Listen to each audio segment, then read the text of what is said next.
விஜய் சங்கீதா பிரிவு உலகத்தை நடுங்க வைக்கின்றதோ அல்லது தமிழர்களுக்கு தலையிடியாக இருக்கின்றதோ?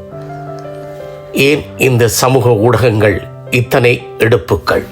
திமுகவை தொட்டவன் அரசியலில் செத்தான் என்றாகிவிடும். அது அரசியல். சீமானை எப்படி கேவலப்படுத்தியார்களோ அதேபோல் என்று விஜயம் கேவலப்படுத்துகின்றார்கள். விலை பேசி உள்வாங்குவதிலும் கேவலப்படுத்துதலிலும் அசிங்கப்படுத்துதலிலும் அரசியல் சாணக்கியமல்ல, அசிங்கமானது திமுக. விஜயின் அரசியலுக்கு மூடு விழா செய்ய முனைகின்றது திமுக. சீமான் கூறியது போல் இது அவர்களது தனிப்பட்ட குடும்ப பிரச்சனை அல்லது வாழ்க்கை. இதில் வேடிக்கை என்னவென்றால், ஏதோ தமக்கு நடந்தது போல் துடிக்கின்றார்கள் விஜய் ரசிகர்கள்.